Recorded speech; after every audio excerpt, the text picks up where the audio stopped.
Well, I can't understand none of it.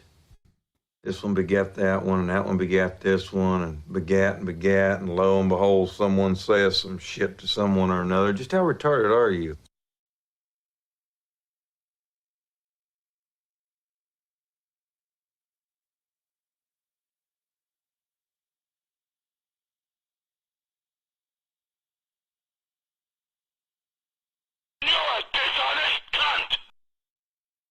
That sounds like you're saying Jews. You little bastard, you attacked my stepson? And you guessed it? I'll fucking kill you, you fucking faggot! And there will be gorilla shit all over the army. I hope you die. Nobody's saying you can't own a gun. Nobody's even saying you can't carry a gun. All we're saying is you can't carry a gun in town. In certain extreme situations, the law is inadequate. In order to shame its inadequacy, it is necessary to act outside the law, to pursue natural justice. This is not vengeance. Revenge is not a valid motive, it's an emotional response. No, not vengeance. Punishment. Tonight we have a chance to say, yeah, you're right. We're too extreme. We're too wild. We're too out of control. We're too full of our own shit.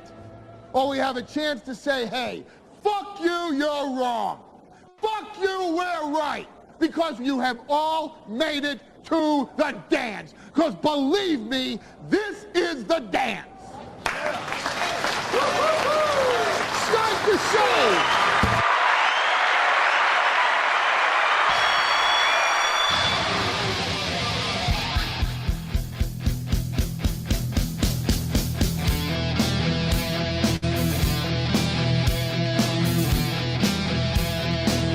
Oh, well, you want to see the prettiest boy in the school? You want to see the boy who's ready for his school photos? You want to see the boy who's ready for his pictures?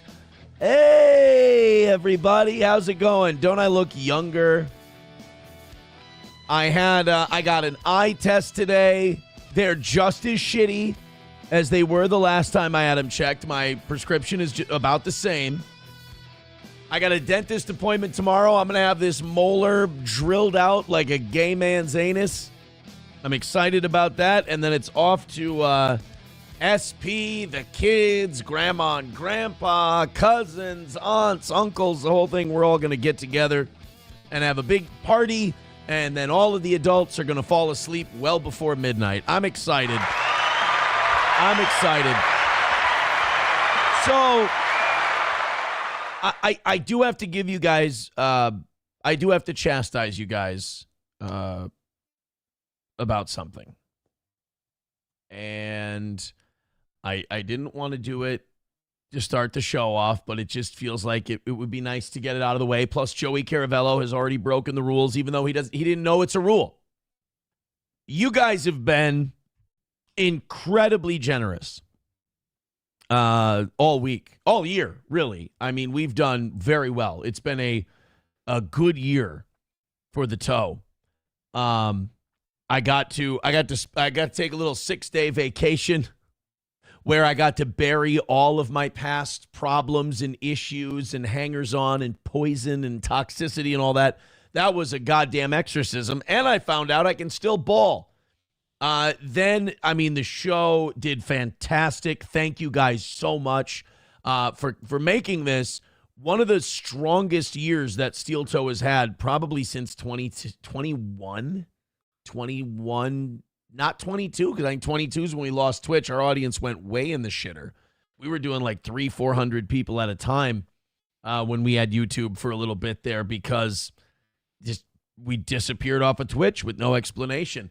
And now to be back consistently in the 700s, goddamn, man. Thank you guys very much. I appreciate it. Just statistically, financially, everything. We brought Oz back in 2025, which is, we're going to remember that one.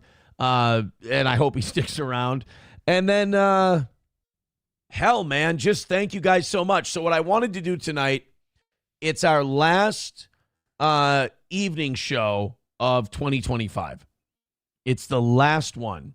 And you guys went way over this morning. You went nuts at the end of today's show. Thank you so much. You did great last night. You did great yesterday morning. So tomorrow's Rumble Friday. This one's on the house.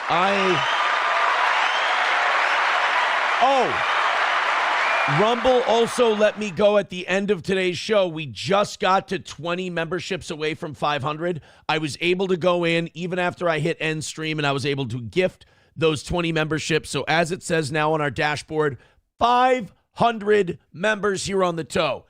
I want to hit 600, but I'd like to do it tomorrow.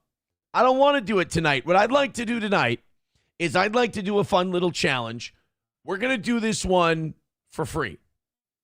And what we're going to do for free, and when I say free, I mean free. So Joey Caravello already fucked it up before the show started. He threw in $2. $2 from Joey Caravello says Stefon Diggs. That's not his name. It's Stefon Diggs. It's okay. You know, sometimes people don't hear so well when they watch games on TV. I understand. So tonight, here's what I want to do. I'm going to say this now at the top of the show. And after I say it once, I'm not going to say it again. I don't want, and this is not reverse psychology. It's not. I don't want any gifted memberships. I don't want anything tonight. So what we're going to do now that you're here early, if anyone comes in tonight and contributes money, I want you guys to harass them and bully them and make fun of them in the chat tonight, and we're not going to tell them why. So if someone comes in and they just give $1, I want you to just boo the fuck out of them, tag them in it, tell them they're shit.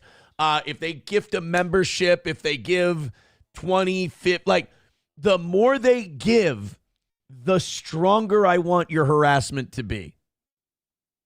Does that make sense? Good. So, zip. There we go. We've got it. Thank you for being here early. The cleaner, who I think is one of those guys who's been a good fan, but he's also a little sad that we defeated everyone and won the war. He's a little salty about it, but he likes the show, so I don't bust his balls. He says, I'm noticing why no one watches the night show anymore. Aaron uses the night show to force everyone to listen to him stroke his own dick. If I could force them to listen to me stroke my own dick, my evening show numbers wouldn't be down so much, asshole. Morning show carrying the load, though. I like that. But we've gone through periods where the evening show carries the morning show. So if you don't mind, I've got some stroking to do. We're also going to make fun of black athletes. That should be a lot of fun. We've also got stolen crabs? No, that's how they steal your heart, is with crabs. Stolen lobster. I don't mean to, and you've watched this show long enough, you know me. I don't like to racially profile. I think racism is ugly. I think it's disgusting. I don't think anybody should be judged based on the color of their skin unless they're black. And I want... Stupid. It's not funny, guys. Let's not... My son asked me about this coin again, by the way. He's very interested in history. He's very interested in World War II. And he keeps asking... I think he knows it's a Nazi coin, but he keeps asking... He wants me to tell him that it's a Nazi coin. So he saw it the other day, and he goes, Dad, this is an old coin, right? And I'm like, yeah, son, it's an old coin. It's probably about 80 years old. Oh, my God, is it real? And I'm like, yeah. How much is it worth? And I said, about 10 shillings. It's a 10 shilling piece. Oh, and is it America? I'm like, no, buddy, it's Germany. Oh, 80 years ago. So like World War II?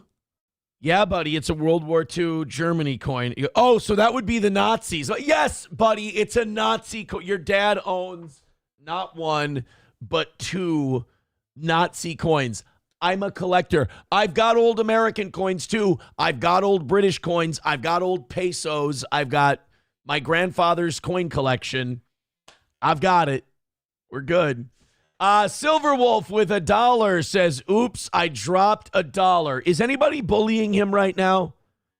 Oh, there we go. Fuck you, Silver Wolf. Scout says, try dropping the soap around Aaron. That's good. Lick my hemorrhoids, Silver Wolf. Boo, Silver Wolf. Good. I like that. I like that. Remember, well, no, we can't say why. We're not going to say anything about it. Just thank you guys for doing that. Okay, tons of stuff to get to tonight. Do me a favor. Hit like, hit subscribe, hit follow. It is the final evening show of a wonderful 2025. So be here for us. Spread the word, and let's have ourselves a good time tonight. Somebody sent this in right as the show was starting, and I'm a sucker for Sean and Marley content. Did these two make a song called Oh Yeah?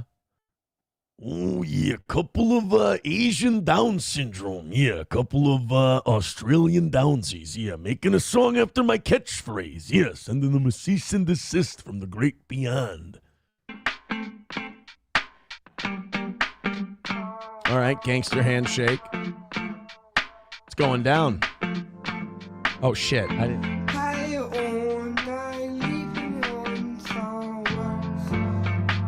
Dude, this new sidetrack fucking cooks. Never mind, it's a Machine Gun Kelly track. I was wrong. Featuring 6ix9ine. Dude, I have a marketing idea. 6ix9ine's got to change his name, right? Now's the time. 6'7". He's got to be Tekashi 6'7". It's the time. My family trust me. I was tossing the pool and I think I'm gonna put my card in the pool.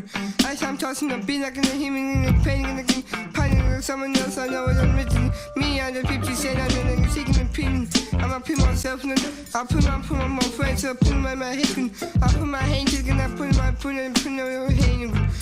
I doing good on you happy. No, wait a minute. How old is this? 4 years ago. They made this music video. I can't listen to the rest of this because I'm not going to be responsible for what our audience says about it.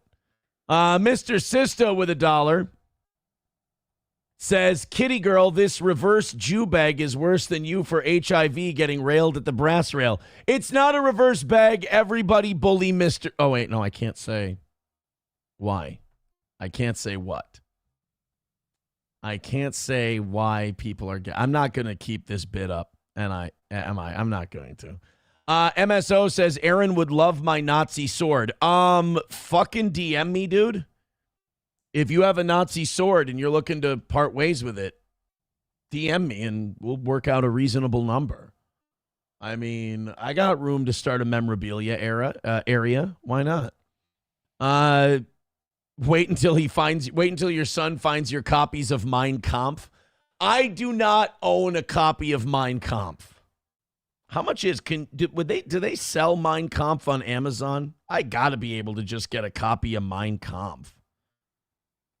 Mein Kampf. Hitler's Mein Kampf and the Holocaust, a prelude to genocide. No, that's not. Oh, here we go. Mein Kampf, Adolf Hitler's totalitarian vision, essential lessons in vigilance by Adolf Hitler. All right. So they do have a copy of Mein Kampf by Adolf Hitler. Hardcover, $44.99. Wow. We're not fucking around, are we? No, this is the essential speeches of Adolf Hitler. It's not Mein Kampf. Oh, here's a Kindle version for $15.99. I don't know. There's something about reading Mein Kampf. You want to hold it in your hands, you know? You don't want to read it on a screen. You know, it takes all the closeness out of it. takes all the real appreciation out of the thing. Oh my God, I can tell because I hit start streaming a while ago. When you use Rumble Studio, you hit start streaming, but it doesn't actually start the stream. And I was uploading YouTube and Rumble clips while I had hit start streaming, so the KBPS was way down, and I can tell that it's had an impact on the chat already. The chat is way behind. A lot of people in the chat right now, everybody is looking up, or everyone is seeing the Sean and Marley thing. Oh, shit. This is going to be a weird show tonight. This is going to be an odd show because the whole chat is like 5 minutes behind me. Oh, this is going to be really weird. I was wondering why people didn't start shitting on Silverwolf's donation until long after he had made it. Okay, well, hey, we're going to make it work. Welcome to the show. Let's have at her. Let's have a good time. Thank you, MSO, for the Nazi sword thing. And I'm serious. If you're looking to part ways with it, shoot me a DM. Why not? All right, let's get into this Stefon Diggs stuff. The Diggs shit is really, really bad. When I first saw it today, I was at the stylist. I was waiting to get my hair cut. You don't have to tell me it looks good. I already know. And I was just scrolling through Twitter, and I saw that former Vikings wide receiver, former Bills wide receiver, current Patriots wide receiver, Stefon Diggs, just as they've cinched the division title, and I think this week are playing for the 1 seed in the AFC. As I read more into this Stefon Diggs charges, I don't think he's been arrested, but these charges, I don't think he's going to play football again. If this stuff is true, he ain't going to play another down. New England Patriots wide receiver Stefon Diggs has been charged with felony strangulation or suffocation and misdemeanor assault and battery stemming from an alleged incident on December 2nd. The incident occurred the day after the Patriots' Monday Night Football win over the New York Giants. On Tuesday, Stefon Diggs' attorneys requested in court that the police report be sealed, though a judge had not yet ruled as of tonight. Well, guess what? The police report has already been leaked. The incident report is out. We have it. I want to see if I can get like a Boston report on this thing, like a video version of all this. But a lot of this right now is kind of just coming out as is. Stefon Diggs' chef claims NFL star slapped her and choked her over salary dispute. Yeah, we're going to get into the why here. But it looks like this is still kind of developing in Boston, too. We do have a couple of things here for you. We have a text exchange between Stefon and the chef. It was someone who was on his cooking staff. And this person was apparently owed money. And Diggs did not like that this person was asking to get that money. Here's some of the text. Again, the incident report has been leaked. You will paying me out for the season and the money you said you would give me for my business. Wasted my fucking time being here because you got a fucking circus going on. I'm out of your life. To which Diggs wrote, I won't be paying you shit. Fuck I look like paying you and paying another chef, but I think he means chef. Maybe they were non-binary. Is you high bit? Okay, I understand people from the hood not being able to speak proper fucking English because they grew up around people who don't speak proper English, but typing it too, is you high, bitch? Like, it's okay. I understand, like, if you speak in certain colloquialisms, you might say, like, is you high, because you're vibing, and that's how you are. But when you're typing, you still have shitty grammar and spell like a retard. You've made millions of dollars, and nobody stopped for a second and went, hey, Stefon, it's are you high, bitch, not is you high. Is you is, or is you ain't. My constituency. So he says, is you high, bitch? Who the fuck gotta give you money for you business? I don't gotta do a motherfucking thing. And you can't get whoever you want. You got my address. Tell them come take the money. Then fuck you talking about, as Brendan Schaub wrote that. Show me I'm pussy. So that was his response to this woman asking if she could get paid. Now we have the incident report from the whole Stefon Diggs thing. And I honestly, I have not read this yet. You and I will be checking this out together. Cleaner just now writing with $1. We're not behind, retard. You're behind. Officially, I now know that it's behind. So we have the incident report. We'll blow this thing up here. This is, again, this has been leaked. And people are posting this all over Twitter. Let's put that up. On the 16th of December, 2025, while assigned to the front desk, Mills entered the station to report a past incident. Adams appeared emotional. This is the woman, Adams. Adams appeared emotional and was initially hesitant to give a statement. She asked for a female officer. I checked the scheduling sheets and saw that we did not have a female officer on until 4 p.m. I let Adams know this, and I told her that I'd give her a few minutes to think about things and that I understood if she was uncomfortable speaking to me. Got to know, if you're the Boston Police Department, you got to feel pretty good that that sensitivity training's taking. After a few minutes, she said that she would give the report to me. I brought her into the interview room off of the lobby. We began to speak. After taking down her information, I asked her to tell me in her own words what happened. She was hesitant to reveal a suspect initially, but I told her that I could take a statement and we could talk about that later. She went on to say that on December 2nd, 2025, she was working as a private chef at 7 Schoolmaster Lane in Dedham. She said that on this date, the male that she worked for entered her unlocked bedroom. They had been having an ongoing text exchange over money owed to Adams. She said they began to discuss this, which apparently angered the male. She alleges that the male then smacked her across the face. She said that she tried to push him away. The male then tries to choke her using the crook of his elbow around her neck. Everybody's a fucking UFC fighter now. She said that he was behind her with his arms wrapped around her. She said she did feel like she had trouble breathing and that she felt like she could have blacked out. She said that as she tried to pry him away, he tightened his grip. At that point, the male threw her onto the bed. He said something to the effect of, "Thought so." And then she told him that she still hasn't been paid. Okay. I will say this. Ballsy, go get what you want, girl. But after the guy just tried to choke the shit out of you, slapped you in the face, and threw you on the bed, maybe now's not the time to bring the money up again. At that point, the male said lies and walked out of the room. She explained to me that he needs to sign off on payments in order for her to be paid, which is why she confronted him directly. I asked her if she had documented any injuries when this occurred.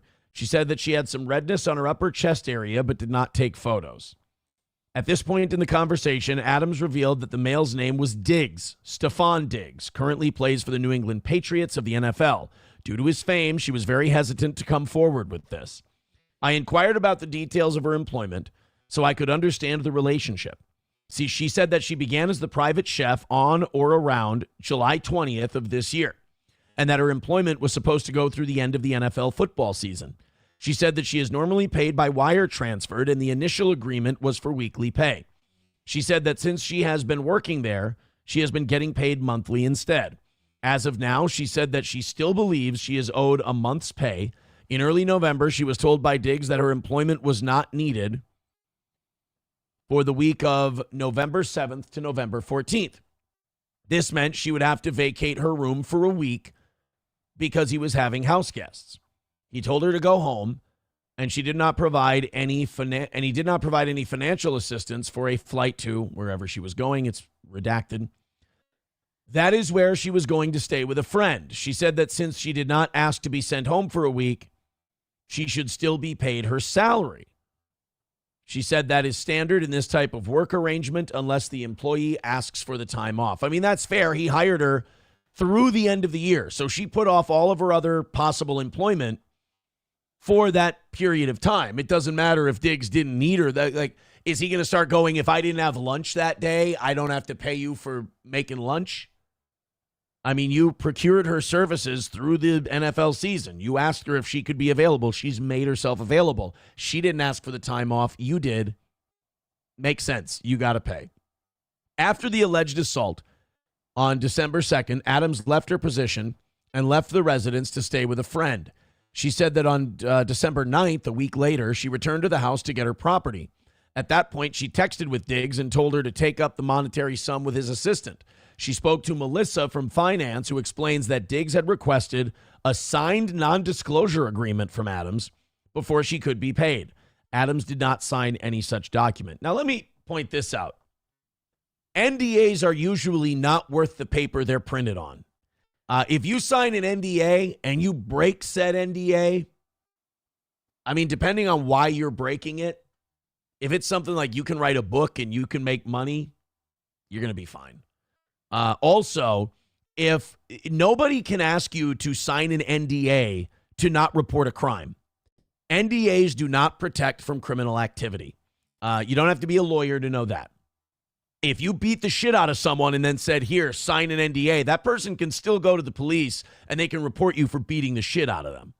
There is no non-disclosure agreement that covers that up. Like, if you witness a murder and the person who murdered the guy goes, hey, could you sign this NDA? All right, now remember, you can't tell the cops about the murder. That's not how any of that shit works. So, technically, she could have signed the NDA, gotten her money, and still went to the police and reported Diggs for the crime. I told Adams that we could proceed with an investigation and file charges, but she said she did not want any charges filed at this time. I told her that as the victim, an officer would be following up regardless. Also, once the police surrender their report, once they give it to the attorney, the county, whatever, district attorney, whatever the position is where you live, it's kind of up to them at that point. I also let her know that if her mind changed, we could certainly go ahead with further investigation and charges. I also explained the process to her in regards to obtaining a restraining order. She said that she did not want to seek one. She said that she just wanted to go home and had no intentions of returning. Adams was also going to email me any screenshots related to this incident at her convenience. I also sent her the domestic violence risk assessment form and strangulation suffocation form via email. These were returned to me and added to the incident. The screenshots sent to me and added to the incident, these came from a different number than initially provided.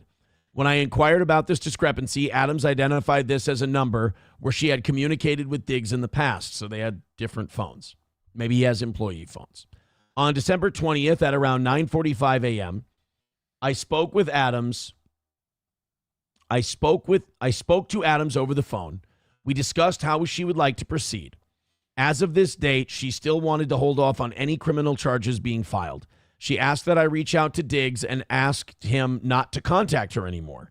She said earlier in the week, she received a voicemail and text messages from a female that he believed to be Diggs' girlfriend, who we all know as Cardi B. So Cardi B is now contacting this lady, and I can't imagine that exchange was very pleasant. Based on these messages, Adams believed that Diggs somehow knew the police were contacted. The messages stated something to the effect of, you don't need to do all this. It's not that big of a deal. Now, look, you got static with someone and you're letting them go. Pay them what they claim they want, or pay them what they claim they're owed, and give them a little severance package. You do not want people being mad at your crazy ass. I assured Adams that Diggs had not been contacted yet by any members of the Dedham police. In an attempt to fulfill Adams' request to contact Diggs at 10:10 a.m. on 12/20, I contacted Diggs at the number provided to me by Adams. The call went straight to voicemail. I identified myself and asked for a call back. On 12/22, so this would have been last Monday, at around 1:30 p.m., I attempted to contact Diggs a second time. It also went straight to voicemail, and I left a second message. I notified Adams, and she also sent me an email for a woman that handles Diggs' business interest. If I have not received a call back by 12/23, last Tuesday, I will reach out to her. In the meantime, I received an email and voicemail from Adams.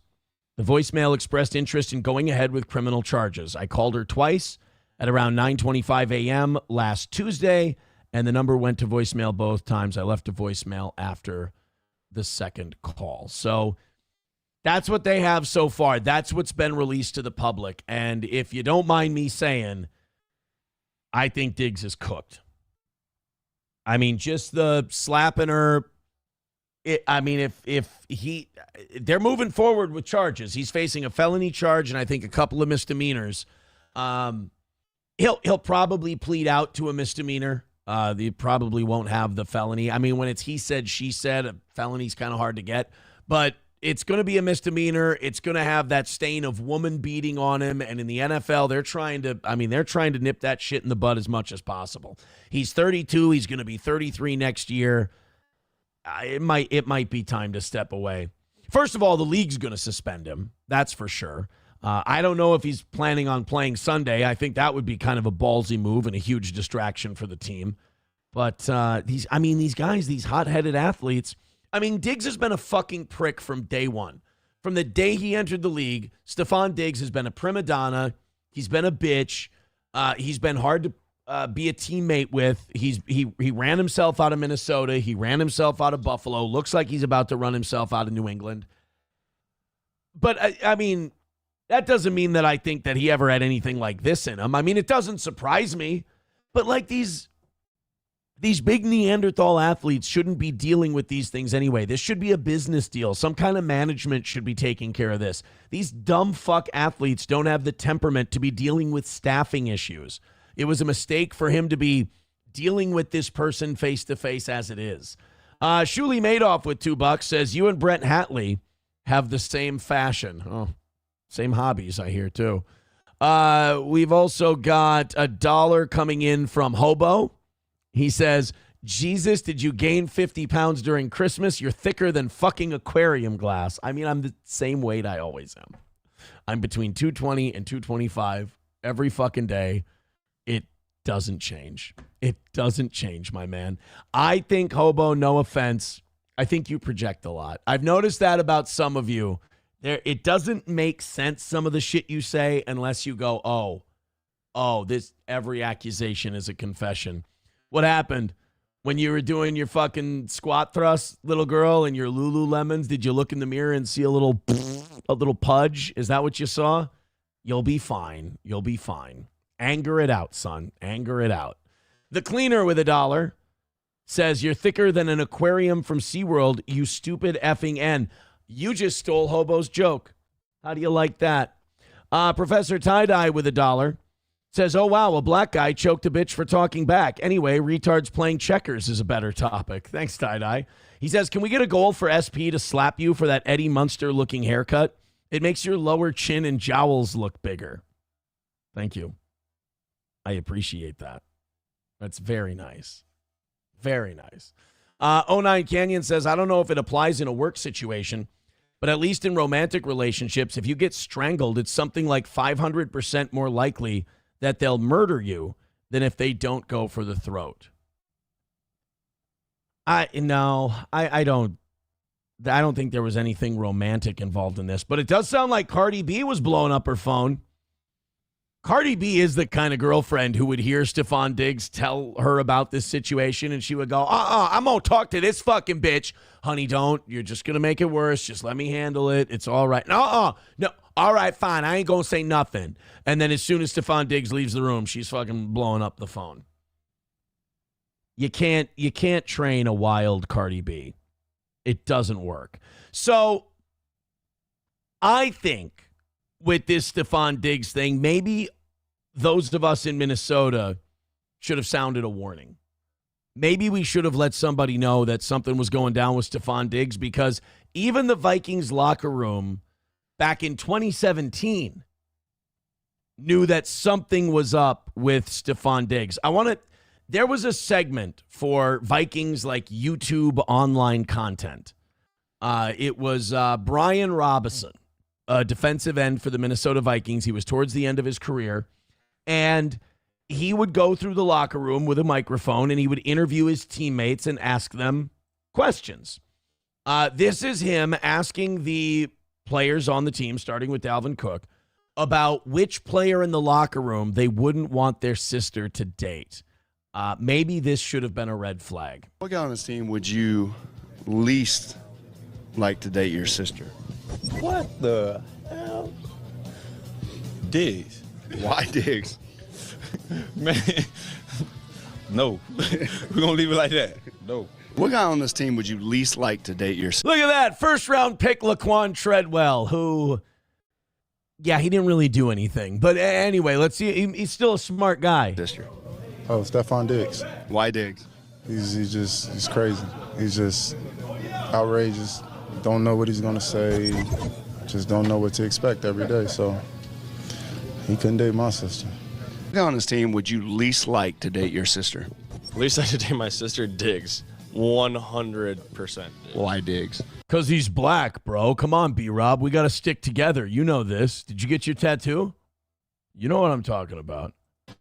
Because he's not a guy that you want to bring home to your parents. Like, you don't want your sister to bring him home to your parents, so therefore she can't date him. Well, Diggs isn't used to seeing both parents, so. What guy on this team would you least like to date your sister? And I might add, you're starting to be the runaway favorite for this.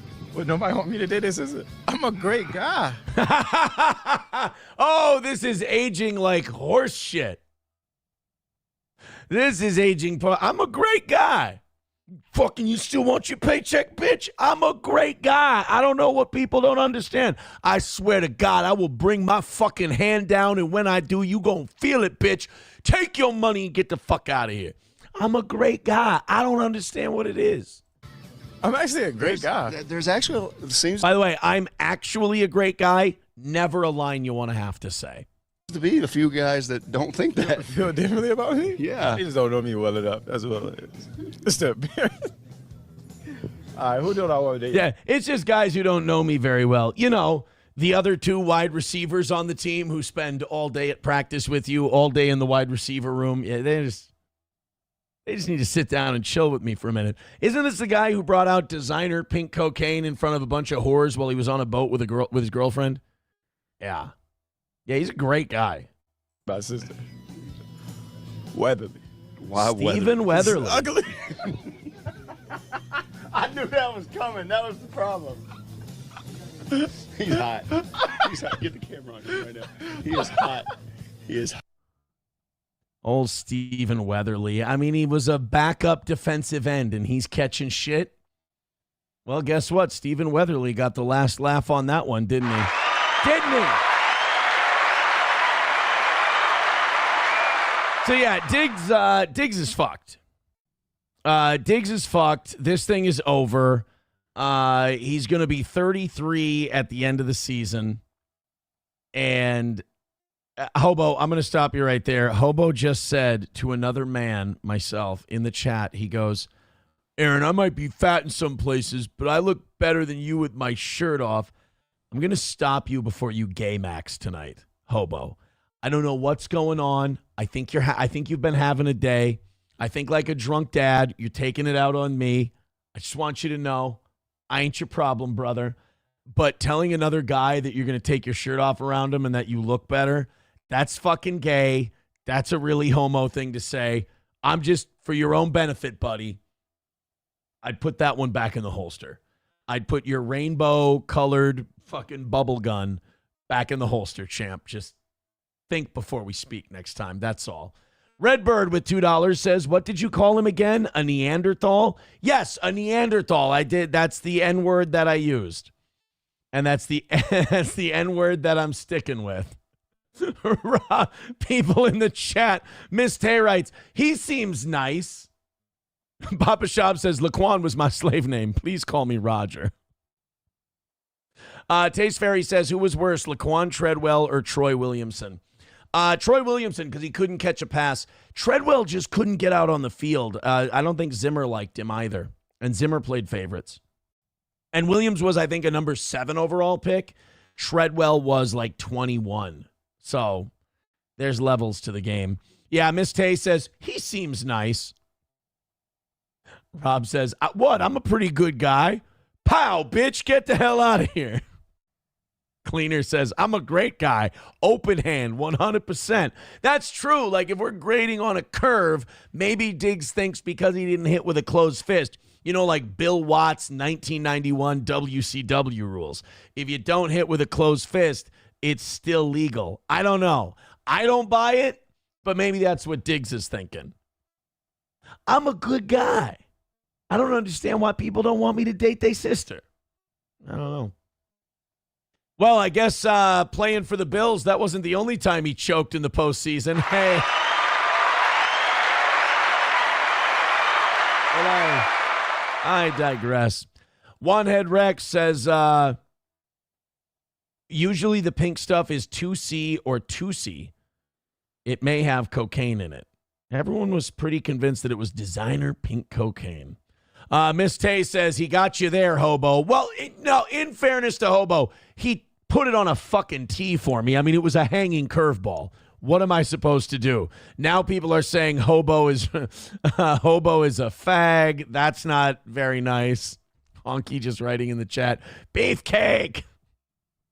Oh, no. Rusty Grammar says, straight men don't judge other men. That's gay. MSO says, damn it, Hobo. Those are fighting words. Hey, you better be careful, MSO. Don't you lip off the Hobo. He'll come to your house and take his shirt off in your front lawn and go, it's your turn now. I want to show you how much of a guy I am. Oh, God, now I got to worry about Hobo having a bad day, showing up at places in public and stripping down in front of my community as if they aren't already a little, on edge about me. I'm going to have a fucking gay guy with glasses following me around going, come on, Imholt, let's see it. Sir, this is Coburn's, and this is, I've got the window slid open here at the deli. We don't need you perspiring and getting your hair all over the food. This is fresh seafood. Please leave. That's all. So yes, Hobo, we don't need you coming into the chat with all your heterosexual masculine energy and threatening people with a take your shirts off. Shed your tarps, bro. Guys, he's having a hard day. Leave Hobo alone. 215 of you checking out the show right now. Hit like, hit subscribe, and hit follow. We appreciate you being here. Look, there's not going to be a 5-minute segment tonight if you're just joining us. You guys have been too generous already this week. It's the last evening show of 2025. 2025 has been an incredible week. This one's on the house. Thank you very much. Zimmer sounds like another name for a blimp. He was okay for a while. I wasn't a big fan of Mike Zimmer, but he's I'd say at this point he's had as much success as Kevin O'Connell has. Miss Tay says, oh, it was an open hand? Nah, he was only playing. We got some great news for you today. This happened this afternoon in Minneapolis. One of the great wrongs in America has been righted today, and it happened in the blistering cold weather of a Minnesota winter. Ladies and gentlemen, I present to you the great grammatical fix of 2025. Say goodbye to the memes. Say hello to a new sign. I love it when your fraudulent daycare gets a new sign because, when you're accused of stealing money from the taxpayers and never having kids at your daycare and turning in vouchers to the federal government and they give you cash, you really don't want to embarrass yourself with a grammatical fuck up. So it's not important that you take the sign down and pretend the daycare doesn't exist anymore. You got to get the right sign up there because I'll tell you what, out of everything we've found out about these Somali daycares, it's the spelling that's most embarrassing. There it is. Look at that. Quality Learning Center. Say goodbye to the Quality Learning Center. Anybody want to get up on do Somalis have like a fear of ladders? Because like where they come from, that's like the highest point in their country. Like if you can, that's why you'll never see a Somali wrestler in a ladder match. They're like, it is too high up here. It is not safe. How is this magical invention you white people have invented so structurally sound that you trust standing on it? How tall is this ladder? 10 feet? Oh my goodness. How do you breathe up there? Never been that up high in my life in Mogadishu. That's not that far off. The tallest building in Mogadishu is 27 stories. It's facts, my man. But there it is, Quality Learning Center. Say goodbye to the Quality Learning Center. What are they open until? What are they? Their hours are like 2 to 8 p.m.? They got to be open then, right? So they won't mind. Hold on a second. I think we should call them and we should congratulate them on changing the sign. And I think we should tell them that we think that Nick Shirley is a fucking lion paleface. All right, let's 612 702. Where my girls at? From the front to back. All right. And 4012. There we go. God damn it. Line's always busy. You guys can say that they're a fake fraudulent daycare, but god damn, that line always seems to be tied up. I mean, if they're not in there providing daycare services, what the hell would they be doing that their lines are always tied up? Miss Tay says, I'll miss the Leering Center. Well, say goodbye. Say goodbye to the Leering Center. It's gone. Yeah, people are saying in the chat, no way, no way. No, people are going to miss it. People are going to miss it. Baba Shab says, you live and you leer. That's very true. I mean, how many of us haven't lived and leered over and over again? Historically White says, that's fucking pathetic. Rusty Grammar says, unfucking believable. I mean, it really is wild that you're accused of being a fraudulent daycare that's stealing from taxpayers. You're a national embarrassment. And you're like, you know what we ought to do? We ought to fix that sign out there. You talking? That's like going down in the Titanic and going, you know what? I think I can fix this hole. Give me your chewing gum. That ought to do her. I think we got it. Hobo's mad that we made fun of his Hobo, it's not our fault. You're the one who challenged us all to a tarp off. Come on, buddy. You got caught being gay. Take it like a man. Taste Fairy says, I hope they spell it wrong again. Yeah, I guess you could say that the Leering Center was fraudulent, but the Learning Center might be a legit place. Yankee says they just shoehorn an extra letter in there. I mean, kind of. But it looks great. It looks great. Lab Glass says, what kind of daycare is 2 to 8 p.m.? The really good Somali ones, bro. Why? I'm sorry. The really good Somali daycares. Well, what the owner's son said when he was confronted by the New York Post is he said that, well, we are an after-school only daycare. Yeah, that makes sense. All of those that exist. It's just for after school. Sure. Oh, somebody sent me a picture. You know, it troubles me that some of you have topless photos of me on your phone. I hear that can get you in a bunch of fucking trouble, guys. You better not be sending these to me. I did not authorize this. But somebody did send a picture of me at Stoney's with my shirt off. And I will say that, I will say this.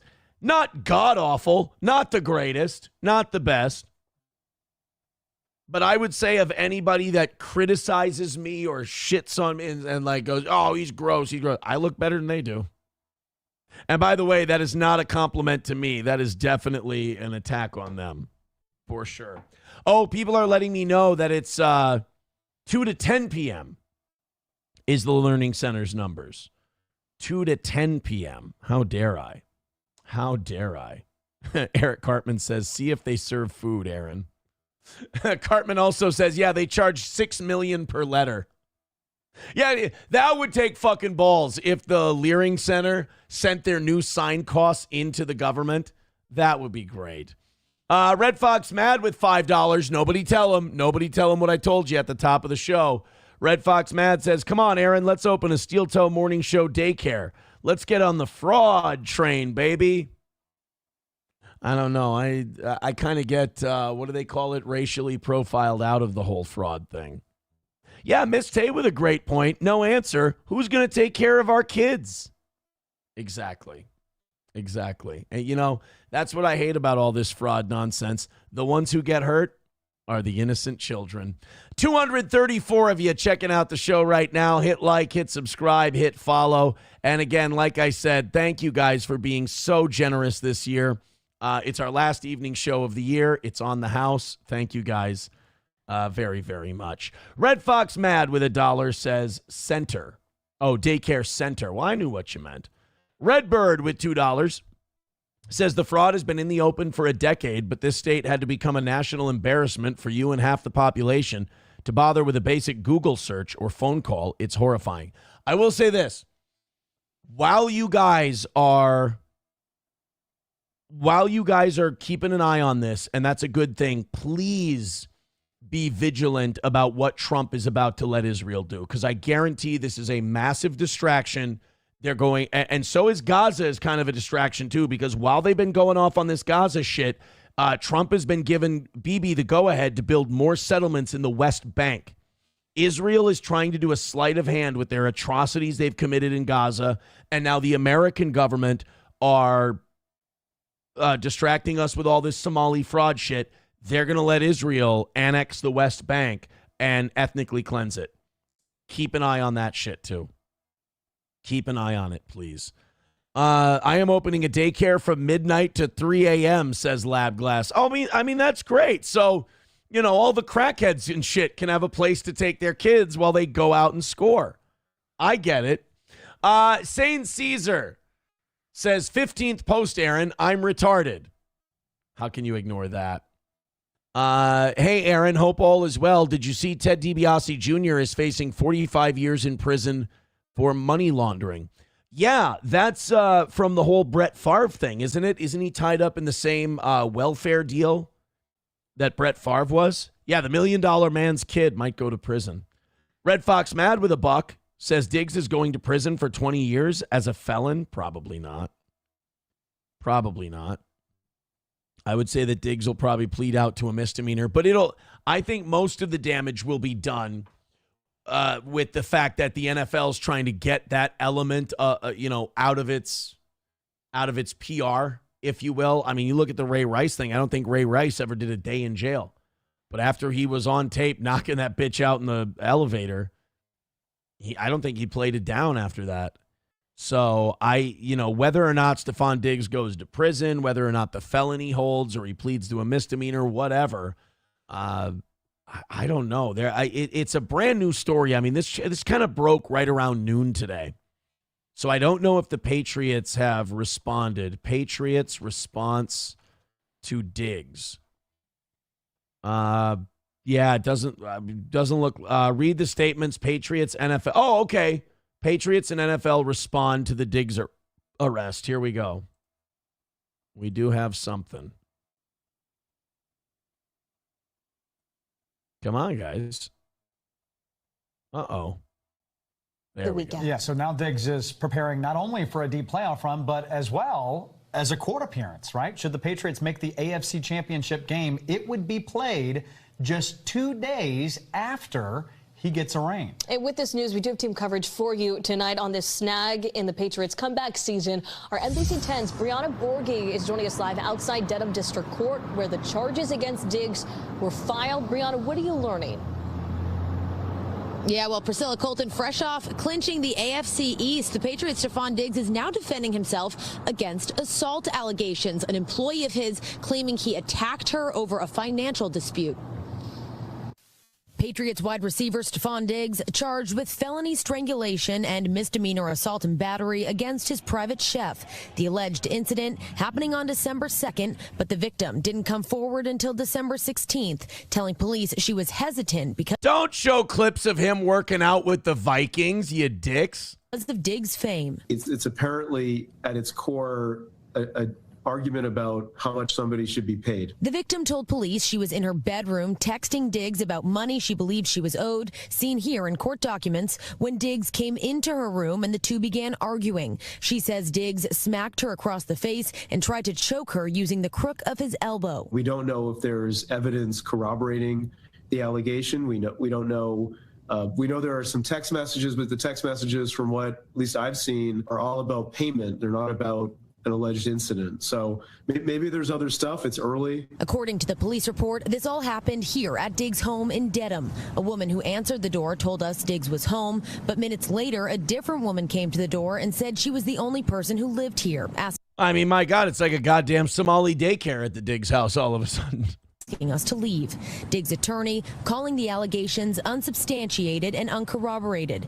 The Patriots also releasing a statement saying Stefon has informed the organization that he categorically denies the allegations. We support Stefon.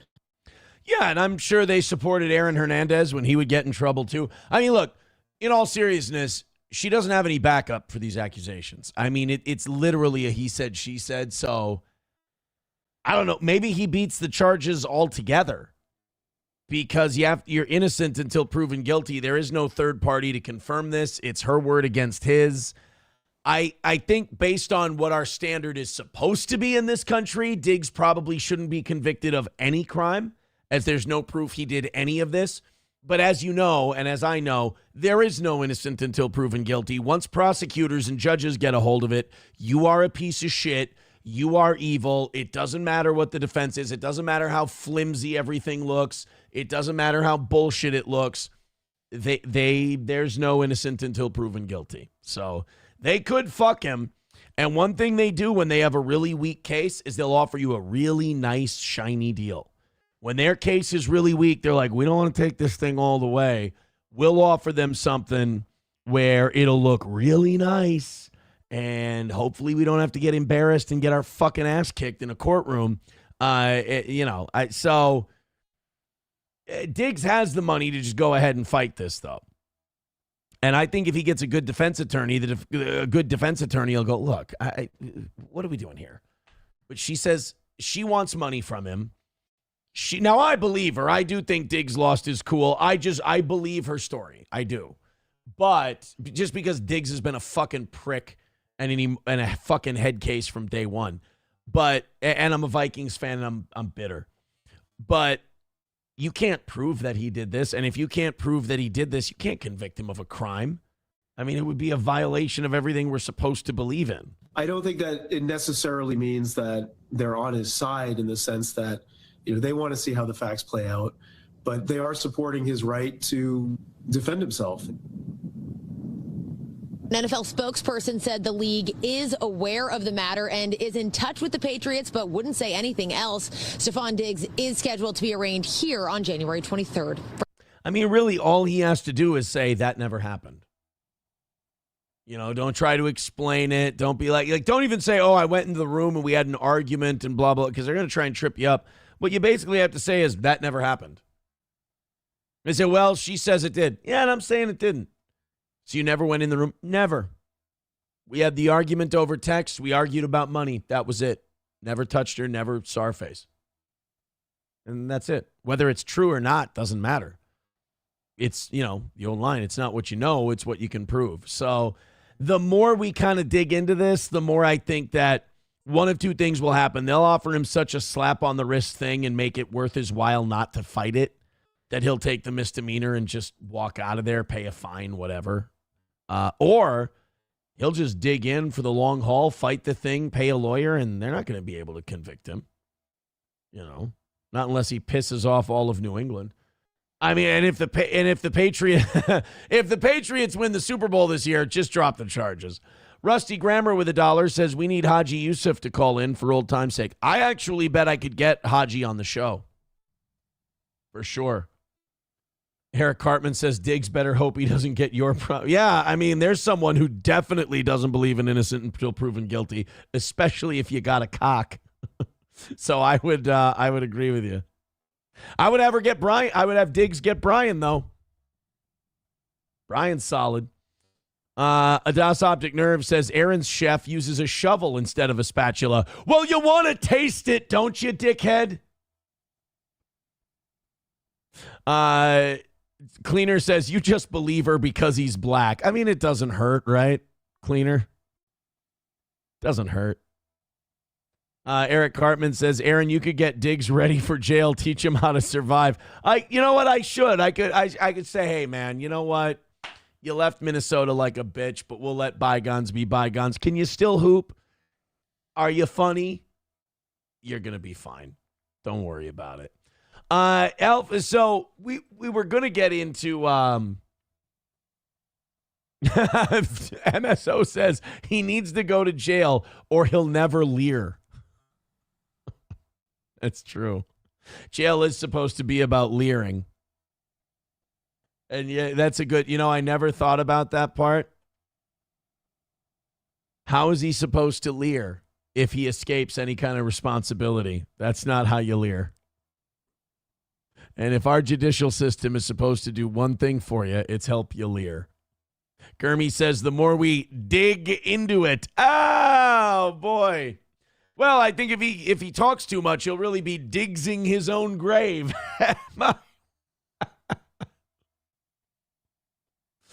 Eric Cartman says she might have had a Scarlet cam on. Well, all that means is she's going to be doing a shitload of coke and playing the victim all the time. So I don't really know how that's going to help her. You know, a lot of those coke-addicted chicks like to play victim when they're not getting their way, and they make up all kinds of dumb shit that they later apologize to you for, and you don't want to fucking hear it. There was one more I wanted to get to here before we moved on. Oh, shit, and there we go. I lost it. I was too pleased with myself. God damn it. Oh, here it is. Red Fox Madge says they should check the chef's bank account and financial records. I bet she's broke and looking for a quick cash out. No, because you would go the civil route then, not the legal. The legal route is, you know, you're putting yourself out there for all kinds of targeting and criticism and all that shit. So I think she would have gone the other way on that one. Hey, 256 checking out the toe. 258, we're going up every second. Keep hitting like, keep hitting share, keep hitting follow. Maybe we'll hit that 300 number today. Awesome. Awesome.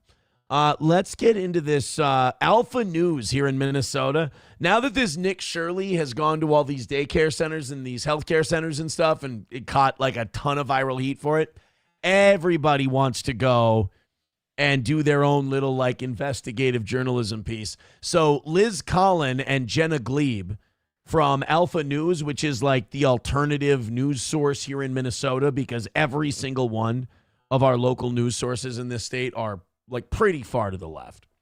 And Alpha News is a place that was founded by a nonprofit, and they were able to hire one of the most famous investigative journalists in Minnesota after she was let go from the TV station she was working at because of a relationship with, she's married to the head of the police officers union, Bob Kroll.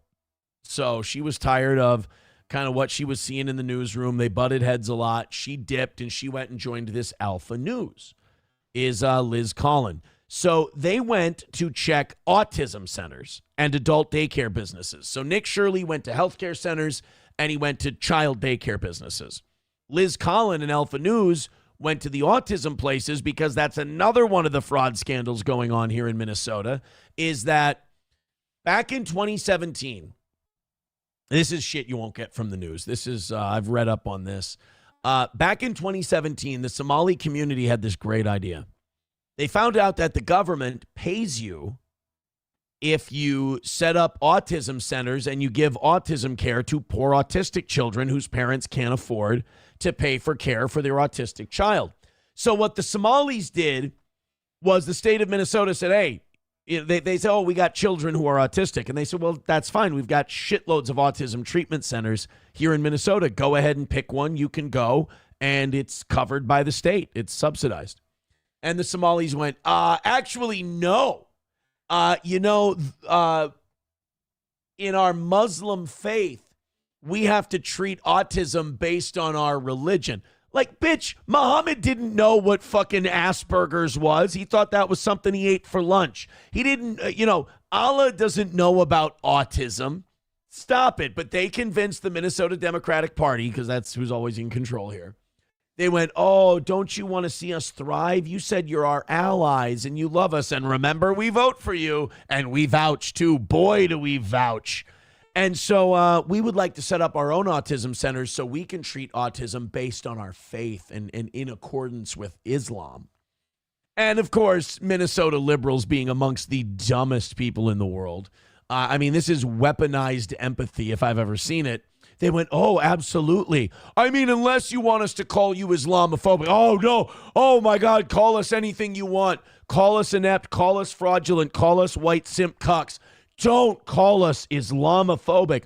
You set up all the autism centers you need. And, you can send us the paperwork of all the children you treat, and we'll send you money because we want to make sure you're taken care of. So then, all of a sudden, autism centers go fucking bananas in Minnesota. The number of them just explode. And wouldn't you know it, every time we go check on one of these autism centers, there doesn't happen to be anybody there. In some cases, it's just a mailbox. So let's go ahead and see what Liz Collin and Alpha News dug up on these autism centers.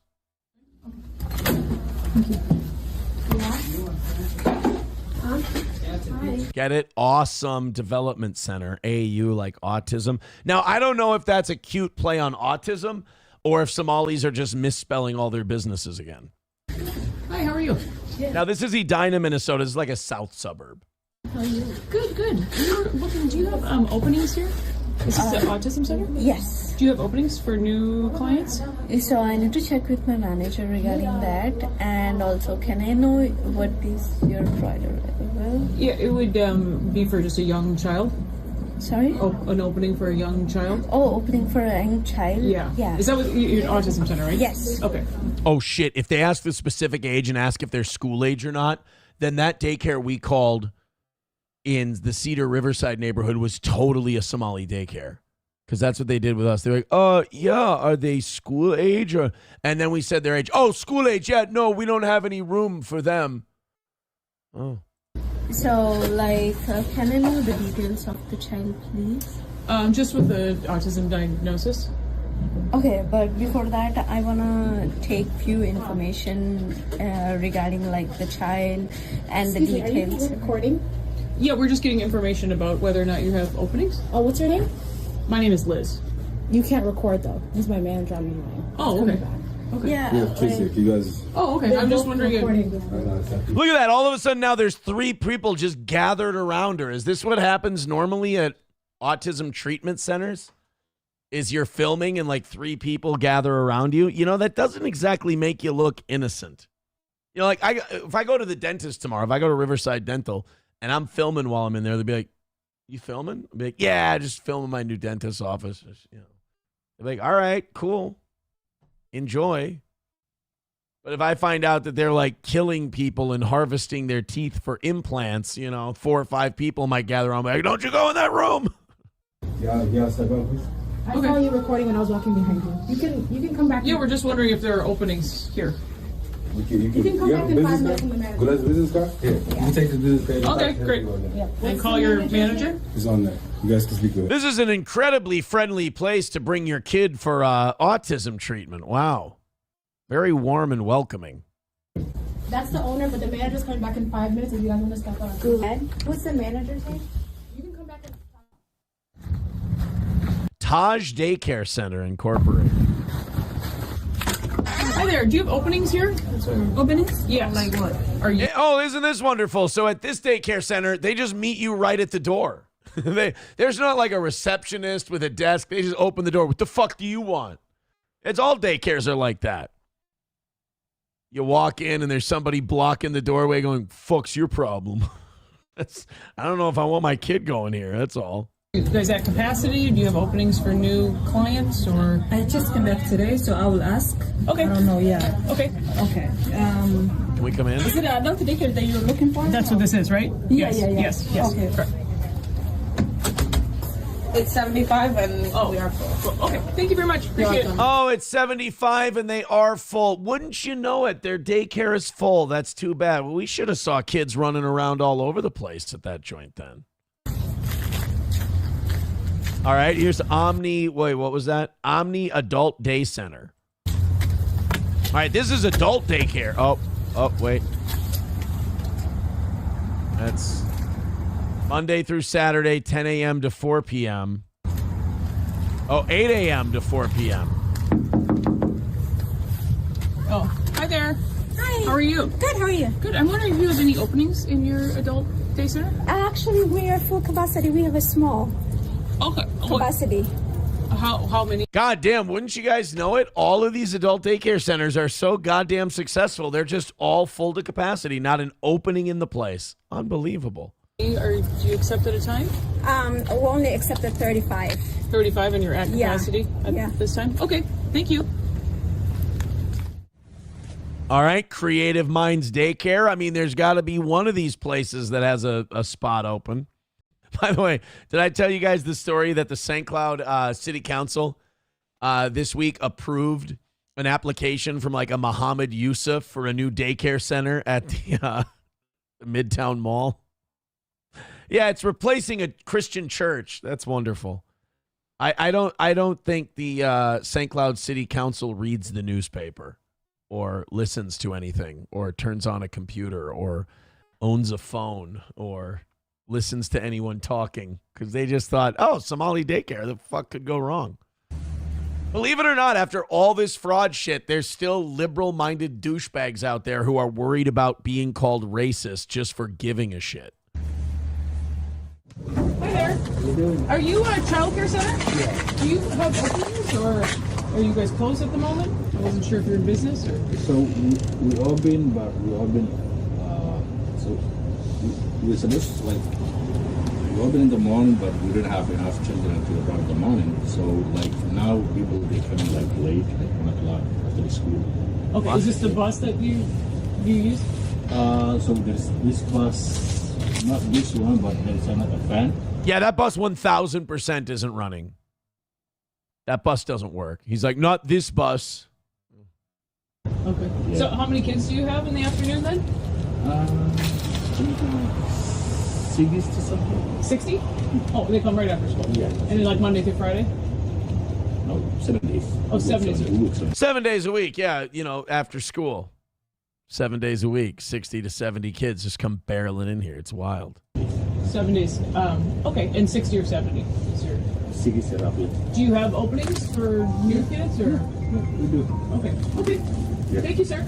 Wouldn't you know that place doesn't have any openings either? All right, so that's some of their... So Alpha News is doing their own Nick Shirley thing, basically. So keep an eye out for that. They're going to be releasing more of that in the coming days and weeks. I'm sure they're going to strike while the iron's hot on all of this shit.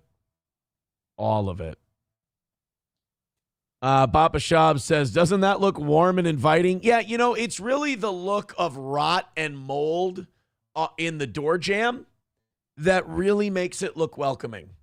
It's really got that smoky, beer-stained pool hall feel that you look for in a daycare center. You walk in and there's a jukebox that still plays vinyl. You have a little thing tied on the wall that opens your pop tab beers, So there's a cigarette machine just right down the hall. The kind of daycare center you want to go to. Taste Fairy Ialto says, orangutans wouldn't do this. Just saying. Are you trying to get us another strike? Because there is no similarity, and I don't know what you're talking about. And then the rest of you, I just can't read some of this shit. Yeah, the cleaner with a good idea, and I thought this too. At least send a black in there, Jesus Christ. I mean, the white woman looks suspect right from the jump. But then again, they shouldn't. They shouldn't get worried about the white woman being there. But I mean, if you're running a scam and you see a white woman at your front door, you're like, no, you're fucking with us for sure. For sure. Well, I'm going to say that the Alpha News sting operation or whatever you want, the investigation, it's not going to be the last one. There's going to be a bunch more people that are going to be doing these. Minnesota's going to be overrun with people looking to get views off of this. I thought we were done with trans people in the administration when Trump got elected. Is this another promise he's breaking? Or is that a dude? That's either a dude or that is postmenopausal as fuck. I'm not sure. And that's got to be AI, because that's just a little kid on Bring Your Son to Work Day. He put on a suit. So adorable. This is the Department of Health and Human Services. They made an announcement this afternoon, and I think this is a message being sent to Tim Walz that he better get the fuck out of Dodge. This is what they announced today. This is going to be bad news. Johnny and I talk about this a lot when we cover all of this fraud stuff. And I honestly, I think we do it better than just about any show out there. We do it funny. We also get you the information. We break it down. I think it's like really solid work we've been doing, some of our best. And I appreciate the compliments we've been getting on that. But I think this is, I don't think the goal of this was ever to get Walz out of there, but I think they're also thinking, hey, while we've got this, we might as well use it. Basic politics stuff. What is it Rahm Emanuel said? Don't let a good crisis go to waste. If they can flip Minnesota from blue to red using this fraud as the battering ram, I mean, they're probably going to try to do it. But Johnny and I have been talking about how the shittiest part about all this Somali fraud is that these people who probably shouldn't even be here in the first place, shouldn't be getting government money, and they're sending it back to Somalia, and people who shouldn't be allowed licenses to open these businesses in the first place to steal from us, are not only stealing the money from us and fucking over the people of Minnesota, but then also the response by the state of Minnesota has been, well, we're going to shut down these programs until we can get this fraud under control. And now all of these people who actually need these services aren't going to get them. Well, now here's a double whammy because the Health and Human Services Department made an announcement today about funding for Minnesota child care programs. Hello, I'm HHS Deputy Secretary Jim O'Neill. I'm here with Assistant Secretary Alex Adams. Alex oversees the Administration for Children and Families. Intrepid journalists have made shocking and credible allegations of extensive fraud in Minnesota's child care programs. I'd be kind of pissed if I was Joe Thompson, the prosecutor who's been like slowly behind the scenes uncovering all this and bringing charges and getting convictions. I mean, on one hand, because you got these dumb white liberal judges in Minnesota who ought to be shit canned for overturning some of these allegations because they don't want to be seen as Islamophobic, these fucking cowards. But also, Joe Thompson is the guy who's uncovered the first $8 or $9 billion of all this fraud. And now the Trump administration is going, wow, these 19-year-old kid journalists, aren't they amazing? And Joe Thompson's like, I've been fucking making my bones uncovering this shit. We believe the state of Minnesota has allowed scammers and fake daycares to siphon millions of taxpayer dollars over the past decade. How dare you? These fraudulent centers in Minnesota have not been bilking the taxpayers of millions of dollars. It's billions, prick. My office, ACF, provides Minnesota Holy shit, it talks. $185 million in child care funds each year. Uh-oh. That money should be helping 19,000 American children, including toddlers and infants. Any dollar stolen by fraudsters is stolen from those children. Yesterday, I spoke directly with the director of the Minnesota Child Care Services Office. Uh-oh. She could not tell me with confidence whether those allegations of fraud are isolated or whether there's fraud stretching statewide. Today, we have taken 3 direct actions against the blatant fraud that seems to be rampant in Minnesota. First, I can't look at this guy and have you convince me that aliens aren't real. Oh, shit, I kind of look like him. Ooh, this isn't good. We're both kind of lane price maxing a little bit. This is bad news. Activated our Defend the Spend system for all ACF child care payments across America. Starting today, we require a justification, receipt, or photo evidence before we make a payment. Wow. Second, I've just signed and sent a demand letter to Governor Walz. I required a full 360 review of these centers. This includes attendance records, licenses, complaints, investigations, and inspections. And third, we've launched a dedicated fraud reporting hotline and email address at childcare.gov. Whether you're a parent, a provider, a member of the public, we want to hear from you. Let me be crystal clear. ACF expects every state to uphold the highest standards of oversight, monitoring, and accountability for federal dollars.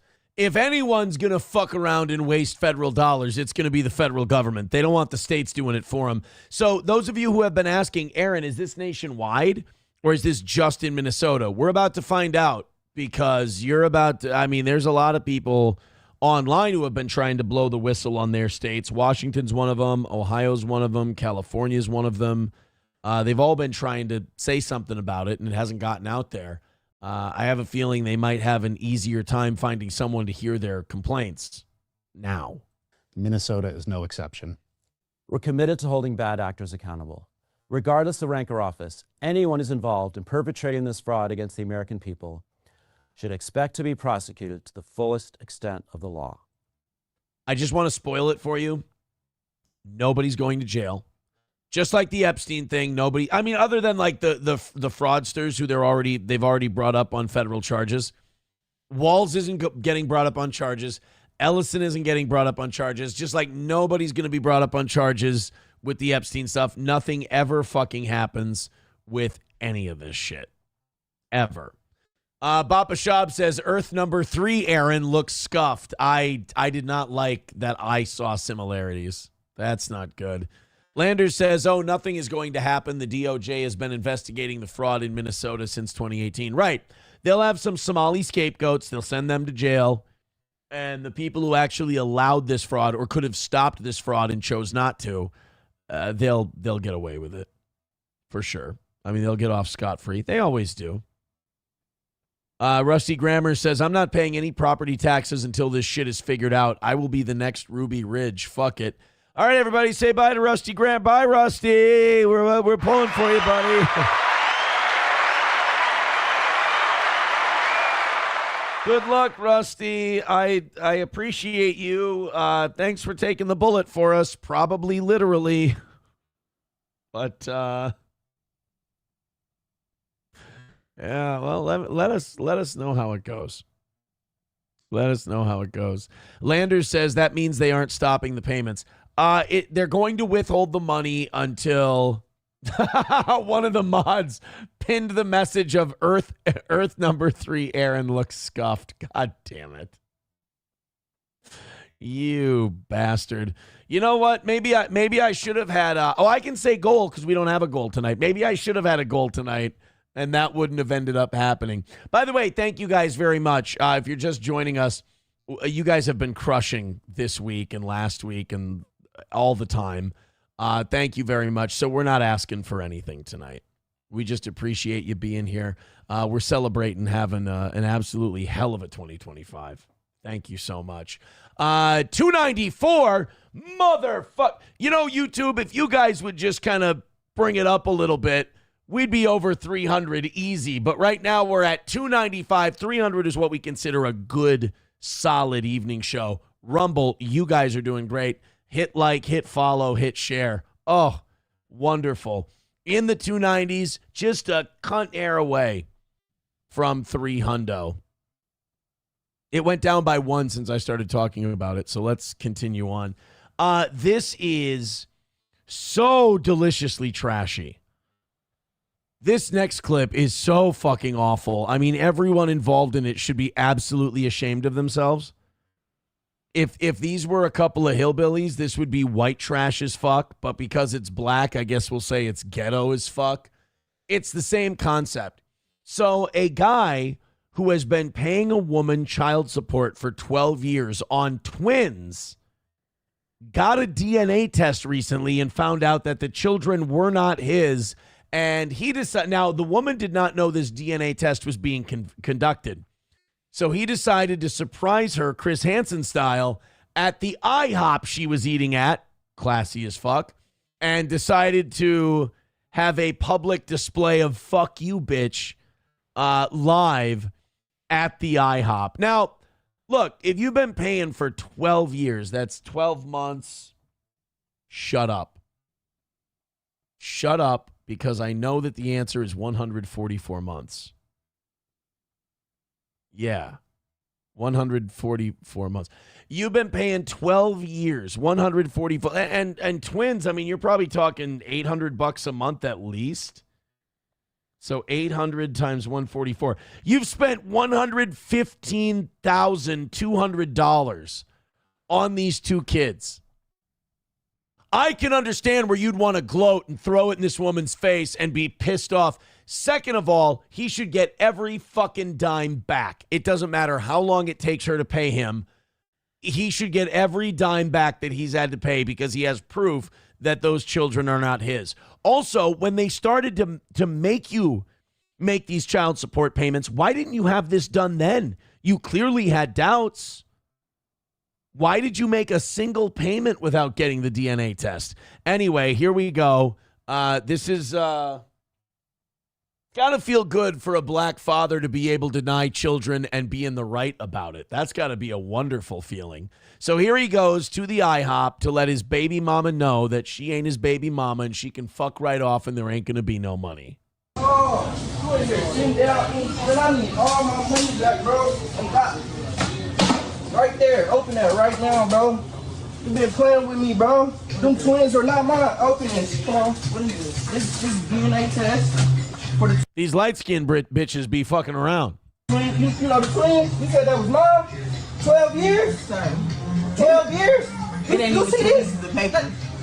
It ain't even 2 pieces of paper. I need it. No, I don't care, bro. I went to go get the DNA test, bro. Stop playing. First of all, where's the money? I need my money. I don't even care. I need my money. Clinton's 12 years old. I don't care. If you want a DNA test, you should have got a DNA test when I was. Bitch, that's not how it works.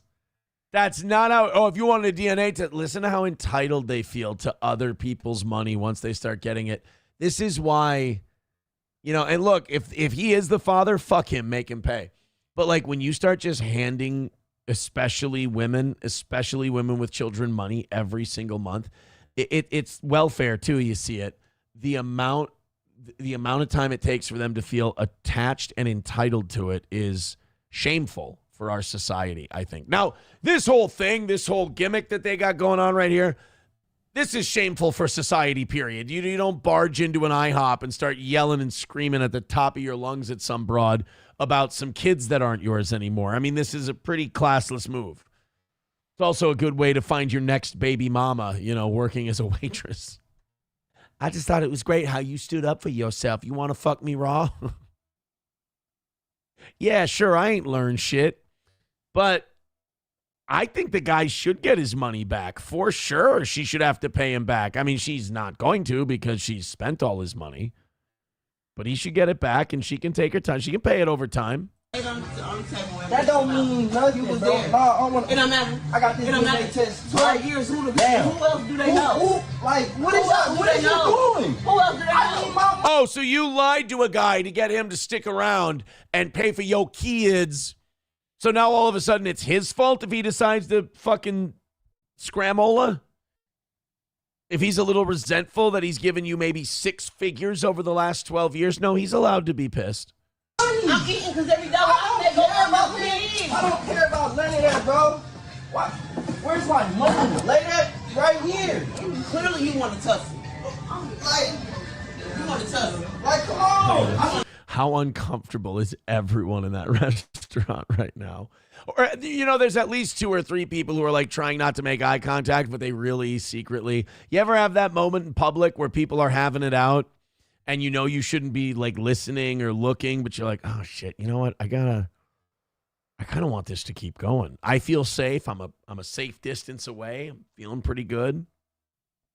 I don't want them to keep this whole fight going. Russ Belt says, turns out he's 100% not that bitch. Yeah, he is not that bitch. 09 Canyon says, why wouldn't you get the DNA test done as soon as she put you out for child support? I mean, that's what I would have done. I mean, nobody's accusing this guy of being a genius. Rob says she should have to watch him get his dick sucked by another woman once a week. What the fuck is going on in your head, bro? Eric Hartman with a good point. I feel sorry for those kids. Yeah, I mean, their mom's a lying bitch and their used to be dad is a retard who just takes that woman at her word. 09 Canyon says some states will make him keep paying because he's been acting as a father for 12 years and it's the best interests of the kid. Yeah, maybe, but God, he should be off the hook and he should get some of his money back. Cleaner says she's not wrong. The courts will consider them his and will be forced to keep paying. Shit. No, Rob, I don't think it's a good idea to tell the woman that you're going to go Diggs on her. That's a bad, no. That is an awfully bad idea. I cannot encourage you against that more. $2.99 watching the toe right now. One more. If everybody hits thumbs up on every platform right now, we're going to get to 301. There it is.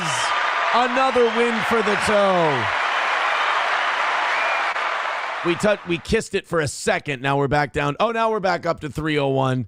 Thank you, guys. It's a successful evening show tonight. I appreciate it. Hit like, hit follow. And again, no rally, no G word tonight. We're just going to do a nice 2-hour show for you. And thank you for another fantastic year. You guys, I'm going to play this story for you. And then I'm going to go in the chat, and we're going to play a game of Guess Who Done It. You tell me who the police should be looking for if they want to find the culprits of this latest caper. The search is on for a seafood snatcher who got away with $400,000 worth of lobster. Now, the lobsters, which weren't alive, were headed for Costco stores in Illinois and Minnesota. The supply chain God damn it, we get ripped off of fucking everything. You've had a rough week. You found out that Somalis have been stealing all your tax money and you just want to go to Costco and get a nice lobster. And they're all gone. It would be the peak of hilarity if a Somali took it. If they go and get these $400,000 worth of dead lobster, designated to go to Costco, and they arrest the guy and it's Abdi Mohammed Farsi, that would be too fucking perfect for Minnesota. And what would make it perfect for Minnesota is if that JJ McCarthy caught them, ran them down, and in running them down, tore his hamstring off the bone and won't be able to play on Sunday. company DIGGSing says someone posed as a truck driver and stole the shipment. That could totally be a Somali. I am the captain now. They're all driving trucks now. Holy shit. The company's president says the loss is significant for a mid-sized firm and will drive up supply chain costs. The search is on. Thanks. That's great, guys. It's wonderful. Thanks for thinking of the rest of us. I mean, at least it's lobster. It's not something that's like essential, but still. Possibility. Let's keep our eye on that and find out who did it. Yeah, Cleaner says that guy had to make a big spectacle about it. Just get a lawyer. Yeah, you don't confront the woman in the fucking IHOP. It's goddamn retarded. I also think that maybe that might have been fake. That might be one of those War of the Roses things. I don't give a shit, though. Sounds good. Historically White says, I thought there was no goal. There's no goal. No goal today. Absolutely not. The Cleaner says, for his number, Aaron has to combine all his streams. Yeah, retard. What the... Dude, it's such bullshit. When they count like how many people watched a show, they count all the mediums that it was on. It's so gay. Cleaner, remember, you're a fan now. You don't have to do the anti-steel toe cope anymore. You get to enjoy it with us. $1 from Los Federales says, Aaron, they already made a movie about this called 12 Years a Slave. By the way, the Steel Toe Morning Show ad is up at Spring Lake at Central and 81st. Did you really? Guys, Los Federales made us a billboard. Could you do me a favor, buddy? Do you have a photo of it? Could you send us a link? I want to see this billboard. I forgot what state you put it up in, but I told him, I said, I trust you. You can go ahead and put the billboard up. So Los Federales has a steel toe billboard up for us. Please get us a link to that at your earliest convenience, buddy. We would really appreciate it. Miss Tay says that would make them a Somali seafood snatcher. Oh, I just hate the smell of a seafood snatcher. I mean, they're just no going back for it. No going back from it. Scoutsko says Red Lobster stole them. Boy, they're getting desperate. They're really getting desperate over there. It would be too perfect if it was Somalis. And the fact that it was a trucker, it was a ripoff job. I mean, I'm holding up. There's an outside chance that this is a Somali hit.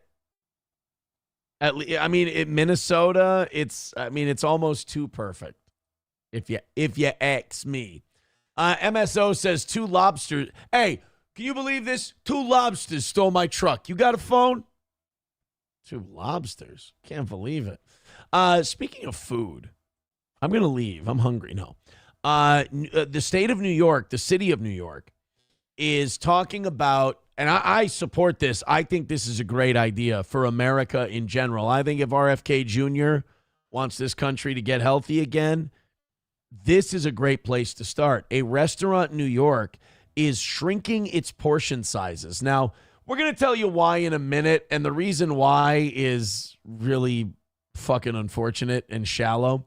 But I just love the idea that restaurants are talking about cutting portions. I mean, you've been to restaurants. The portions are comical. They're gigantic. They're way too fucking big. And like, cutting these portions just like, fuck it, in half. Like, go ahead and order any entree, any normal item from a restaurant, and go with another person. You could get 2 plates. You could split that thing, and you might not finish it between the two of you. It's way too much food. And it's just soaked in butter and sauces and bad for you shit. I mean, Penn and Teller did a bit on their show Bullshit about fast food being bad for you, and they went and they researched like 5-star restaurants and the shit that was in their food and the calorie count and saturated fat, and in many cases, like a McDonald's or a Burger King or a Taco Bell actually ended up being a healthier option than the 5-star restaurant. And a lot of people turn up their nose at it. Hulkamasha Baby says, wait, you count all of your viewers? What a fag. I know. I got to stop doing that. I have a really bad habit of counting everyone who's watching. I really am a piece of shit. Taste Fairy Ialto says, God damn, even the radio station wouldn't put up a billboard. Well, here's the deal. The radio station's attitude wasn't exactly wrong, because what the radio station says was, you're killing everybody in the morning. You're crushing everybody. It's not even close. You're double your next competitor ratings-wise. We don't need to put out billboards. And it's hard to argue with someone when they, A, placate your ego, and B, state a fact. I mean, what the company would be wasting money on billboards for our show. So this is what's going on in New York right now. They want to shrink down the size of everything from sandwiches to burgers to steaks and everything else. I'm for it. I think it's a great idea. You could almost trick Americans into eating less, because if you just don't tell them you're reducing the portions, they're still going to be full. But New York is doing it due to people being on Ozempic. And that's the shitty part. If New York restaurants were doing this because, we just want to practice portion control and see the country be healthier in general, man, that would be really admirable. That would be really awesome. But no, what they're doing is they're saying we've got so many fat fucks in this city who are so shallow, and instead of working out and eating better, they just want to get injections and slow down the digestive process so they physically cannot eat as much without vomiting. And that's why we have to cut our portion sizes. Because we live in fucking shallow Sodom and Gomorrah. Because that's what Ozempic does. It slows down the digestion process. This is our teeny weeny mini meal with a shot of ketchup and french fries and a mini beer mug of our Pilsner and a shot of ketchup for the burger. And it's our own version of fun beer. It started as a GLP-1 option because I was going out and seeing people eat. You should be like this guy. He gets thin by getting AIDS. But, I mean, the Ozempic people, they really can't eat as much. It's kind of like people who get their stomach stapled. Their stomachs aren't big enough for them to eat that much food. It's good for the restaurant, though, right? I mean, you're using less product. You can probably, make a little more money. A lot less and take one bite of their food and one sip of their drink, and that was it. And it was kind of sad. And then on top of that, seeing the mass amount of waste that people weren't eating. I like to take my food back home with me in a box, and I like to stop by a Somali neighborhood, and I like to dump the food in the trash and then pour motor oil on it as I walk by. So, I get more steps in that way. Some people, the medications have proven miraculous. And this is the avocado toast, right? Yeah, experts say it's too early to know the long-term impact of the drug. Well, they got people used to that with the COVID vaccine. Who gives a fuck what our studies say? Who gives a shit about long-term testing? Just take it, you fucking retard. And that's what people are doing with Ozempic, because God forbid they get on a treadmill. God forbid they eat a little better. I mean, look, could I lose 10 or 15? Of course, who couldn't? But all jokes, we make all kinds of jokes on the show, and it's fine. But I've been the same weight since high school, but I should be in this country the picture of the fat guy. Nobody should be fatter than I am. This should be it. You know, oh, God, I need to lose about 15. But if I could be 210, 215, I'd be spot on. I'd be fucking perfect. It would be great. But we just live in a country where fat is normal and morbidly obese is, well, you know, he's a little heavier. No, he's going to fucking die. I have yet to try that. When I first started Ozempic, I mean, I still wanted to maintain my social lifestyle, and I still wanted to be included in dinners and share a little bit and I still want to be able to order main course. And Right. I mean, she still wanted to be like a shallow, aristocratic cunt, but she also didn't want to get a fat ass from going out all the time. Must be tough never developing your own personality. That really sounds like a bitch. But they're finding out with this Ozempic and all of these miracle weight loss drugs that it's like rotting your skin, fucking with your hair, your bone density. Like, people are already experiencing problems. the appetizer and so on and so forth. But if everything was a smaller portion, I think that would definitely be super positive. But like, fuck Ozempic. Smaller portions would be better in general. You ever have an appetizer at a restaurant? That's all you need. If you can't fill up on an appetizer, there's something wrong with you. I mean, people who have like, I'm going to have an appetizer and then I'm going to have a main course. Are you out of your fucking mind? How do you move later in the day? There's tons of research going on, and eventually we'll find out.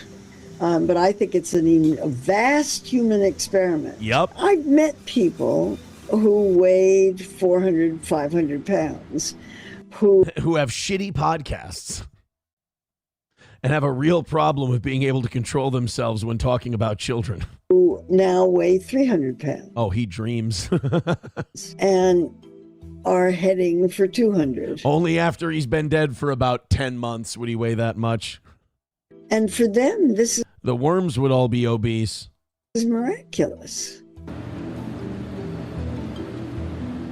So there you go. Yeah, New York is cutting down on the portions, which I think that would be great. Like, honestly, if you ate those like 9 fries that are in that cup and you ate that burger, you would be full. You'd be surprised. Give it 20, eat the thing, give it like 20 minutes. You're going to be satisfied. You won't need more food than that. We have become the overeating crowd. Rust Belt says, junior year, I was 260. Senior year, I was 180, and I'm still in that range. Well, that's a heavy range you made for yourself. You got an 80-pound range. That's pretty forgiving. And I'll be honest, 180 to 260, I'm so happy that you discovered cocaine your senior year. Papa Shab says, give me my fucking goy slop. 09 Canyon says, you don't have to spend $250 a month for an Ozempic shot. Is that how much it is? Just barf like a normal person watching their weight. Damn right, you know? Ozempic really put bulimia out of business, unfortunately. And girls stayed so pretty when they were bulimic. You know, you ever see a bulimic before they go too far? It's like, boy, you've really got it figured out.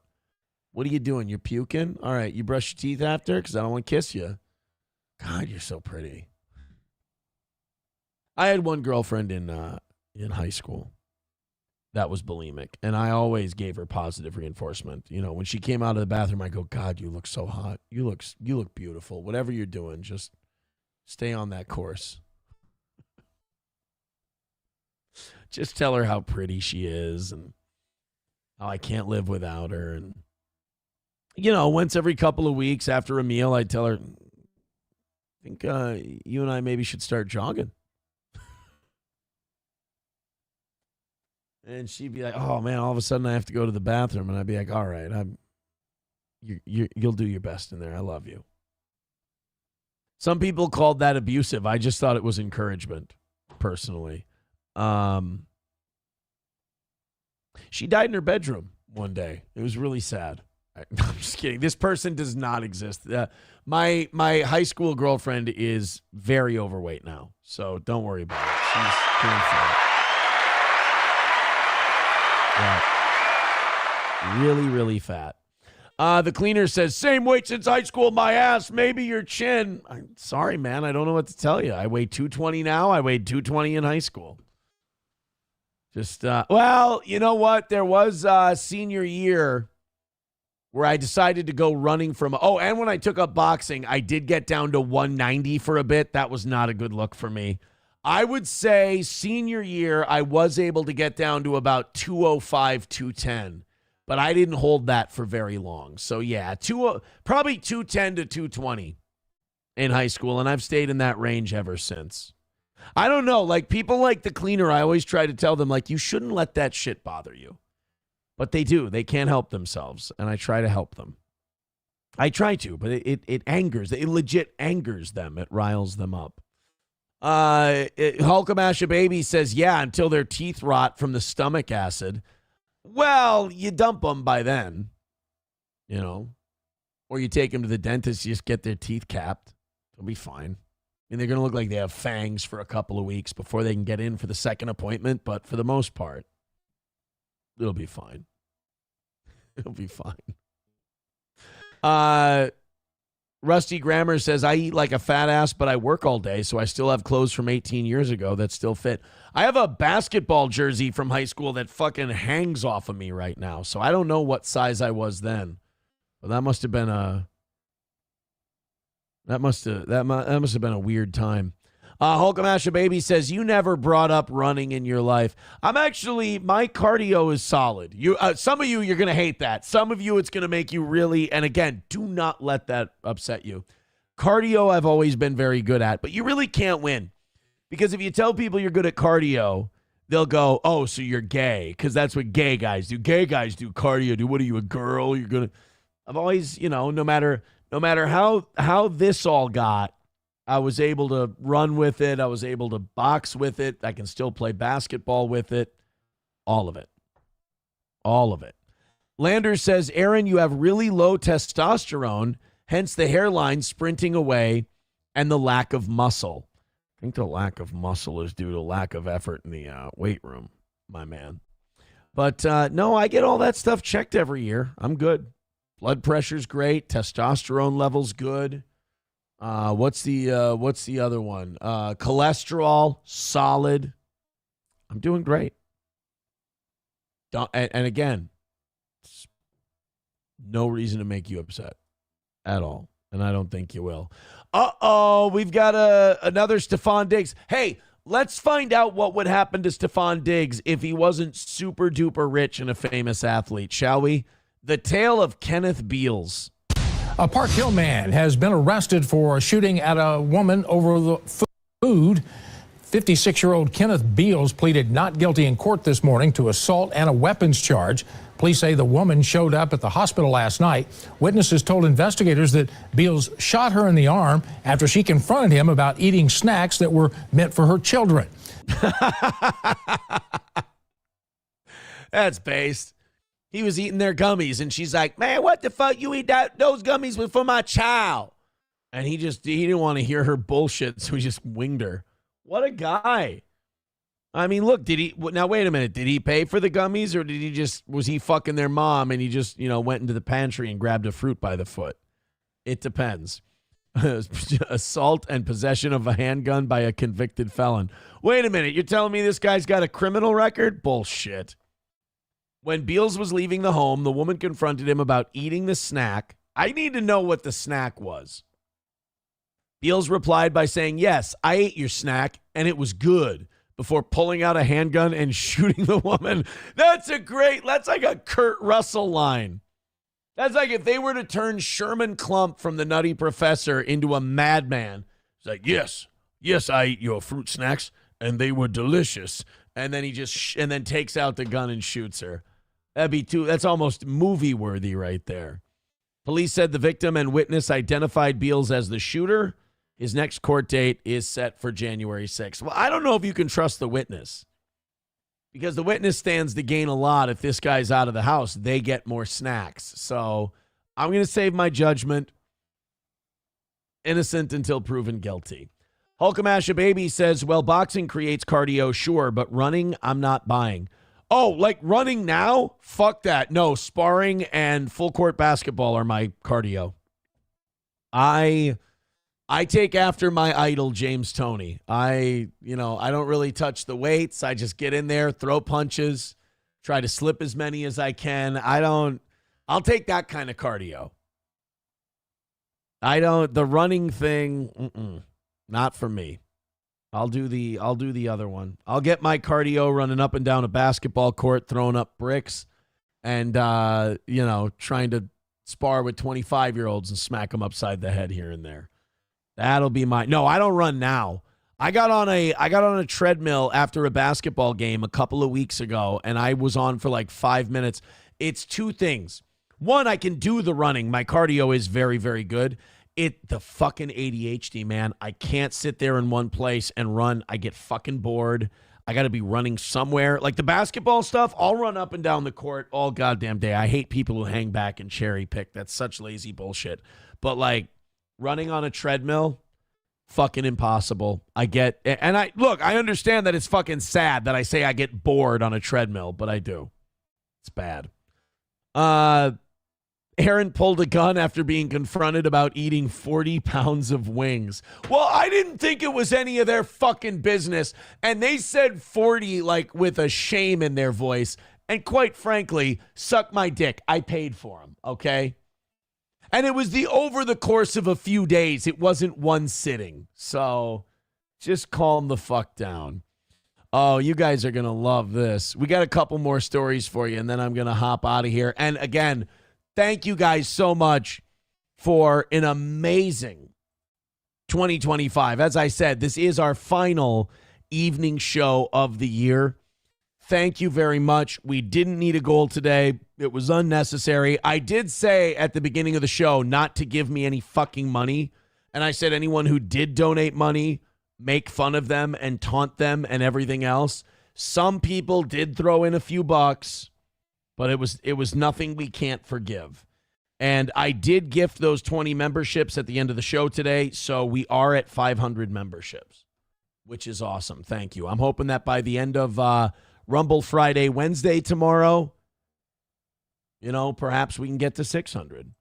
Who knows? But I thought this was a really good one. These Peruvian shaman are. Oh, by the way, do you remember that? Speaking of shaman, do you remember that guy? And I think this goes back to the Twitch days. I don't know if this was on YouTube. Do you remember that guy that used to call into our show doing that Hank Hill impression all the time? And he was like a steel toe super fan. And he would just call in and he's like, I want to call in. I have an impression for you. And he would call in as Hank Hill. And it wasn't the greatest impression in the world. But we all humored him and we were like, oh, yeah, great. His name was like Clay or something like that. I can't remember. But I found out that guy's actually Comedy Shaman, the guy that Jesse P.S. from Pod Awful makes fun of all the time. And he is a fucking goon. Like, he is a weirdo. There's something like all the synapses are not firing. But I found out because this Comedy Shaman called into someone's show doing the Hank Hill impression. And I'm like, wait a fucking minute. That's like, that guy was a steel toe super fan back in like 21 or 22. I had no idea it was that guy. Thank God he isn't around anymore. Oh my God. By the way, the cleaner says it was one sitting. You know what? You and I, fuck you. You and I can agree to disagree. The 40 pounds of wings were not in one sitting. So, Peruvian shamans performed their annual New Year's ritual where they cut a chicken's dick off or something, and they make their predictions for the next year. And some of this stuff sounds like it could be pretty spot on.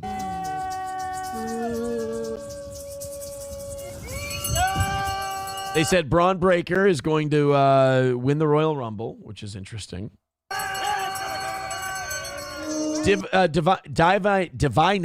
Divinations? I don't know. Included Trump falling ill. You know what that means? He's going to go against Israel on. You know what? With how Jewish Donald Trump has been lately, I bet you he does get ill. I bet you he catches fucking Tay-Sachs disease. Trump has been so up Israel's ass, and, Mark Levin saying he's the first Jewish president. Maybe they're right. Maybe the Peruvians did their little ritual properly, and Trump's going to get Tay-Sachs. Maduro's defeat and an end to the Russia-Ukraine conflict. That's not because of your ritual. You read a fucking newspaper. You made some guesses. We are angling to take out Maduro for no fucking reason, and we shouldn't be doing it. And the Russia-Ukraine thing. By the way, did you hear that little dickbag Zelensky saying that Trump's considering sending American troops to Ukraine? The fuck he is. In 2026, we see Mr. Nicolas Maduro defeated. Nicolas Maduro will flee Venezuela. He will not be captured, he will flee Venezuela. The United States should prepare because Mr. Donald Trump will fall seriously ill. The conflict between Russia and Ukraine is in conversation, as if they were calling for attention. Honestly, this is probably like how all those Washington, D.C. think tanks and media companies make their predictions also. It's probably not that far off, so why should we shit on these guys and be like, oh, what the fuck do you know? The fuck do any of them know? This is as legit as any other prognostication we're going to get from political types. I see this conflict will end. It will finish. They will raise the flag of peace.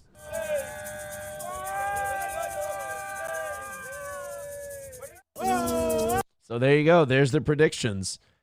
Maduro gone, Russia, Ukraine finished, and Donald Trump's going to fall ill. There you go. Trump falling ill sounds based. Yeah.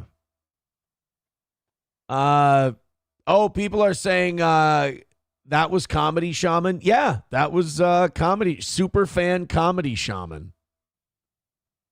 That's who was calling in as what's his name? As Hank Hill. Rusty Grammer says, wasn't that Staska? No. And by the way, Staska, I didn't realize what a mental patient he was. I should have been staying the fuck away from him. Holy Jesus. I mean, the criminal rap sheet with women and the like not being allowed to see his kids and shit. Like that guy. I should have given that guy a fucking elbow to the teeth and said, you got to keep your fucking distance, Looney Tune. Because he is a fucking weirdo, that guy. Bapa Shab says, Comedy Shaman is some guy who fell in love with a troon and spiraled. I know nothing of his lore. I'm kind of glad that we ran off all the crazies except Hobo. And our audience is varying degrees of relative social normality now. That's what we're building off of. I appreciate it. Rob says, clip it and send it to the shaman. Yeah, I had no idea until I heard him do the Hank Hill on some other clip. I think I was watching Jesse's show. And I heard Comedy Shaman do the Hank Hill. And I went, no fucking way. That's the same goddamn guy. Jesus. Yankee says, quick, someone send those Peruvians some disease-infested blankets. Oh, it's not going to work this time around, is it? They've had to have learned by now. Thank you guys very much. Hey, on your way out tonight, we are going to wrap up in a little bit. Make sure you hit like and hit follow. We appreciate that. Subscribe and whatnot. Miss Tay says, oh, man, their lunch just flew away. Ah, we were going to eat those sky rats. Son of a bitch.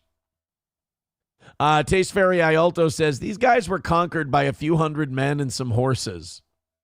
Well, I would love, I saw some AI recreation of it recently. I would love to know what the fuck the Native Americans thought when they saw those ships on the horizon and those boats coming in. They had to think we were gods because they didn't have boats that could go out like that shit. They hadn't domesticated animals. They didn't have the wheel. Like people think of like, oh, these noble savages that we came in and we just raped their land. And like, are you kidding? These motherfuckers were literally living like cavemen. They were, let's just say it was not a difficult conquest. We distracted them with shiny shit, for God's sakes. We took North America the same way you take a couch from a cat. It was not hard. I wanted to get this one out there and just say, Hobo, we're riding with you, buddy, before the end of the show tonight. A Florida man has sued Outback Steakhouse, claiming he was injured when a handicapped toilet seat suddenly shattered and collapsed while he was using it. He's seeking $50,000 in damages from the restaurant chain. And, you know, Hobo, if you have a GoFundMe or anything so you can see this whole thing through to the very end, I would like to help you hold Outback Steakhouse responsible. Just because you were sitting on the toilet, your obliques happened to drag on the ground, and all that porcelain shattered under your weight and your powerful shit you were taking, doesn't mean that you should have to be shamed or embarrassed or, number one, have to pay for it. Outback is responsible, and we need to hold them accountable. So if you have a GoFundMe and you want to put it in the chat, Hobo, don't be ashamed. Everyone's riding with you. We all believe in you, and we hope you can get this worked out as early as possible. Please tell me we can find Hobo's picture for this story. Florida Outback Steakhouse toilet. Oh, shit. This one's trending. Here we go. I'm going to guess he was a great big fat person. Michael Green, I didn't know that was Hobo's name, said he suffered severe bodily injury during the incident. He shit himself at the Ocala Outback Steakhouse. The injuries include significant and permanent loss of an important bodily function. Oh, he did shit himself. And loss of capacity for the enjoyment of life because he shit himself in an Outback bathroom after his fat ass broke the toilet. The restaurant is accused of negligence and failing to ensure the toilet was properly secured to the floor. Green also claimed the establishment created an unreasonably dangerous condition to members of the public. He's seeking $50,000 in damages. That's all shitting yourself in public is worth to you? 50 grand? Come on, buddy.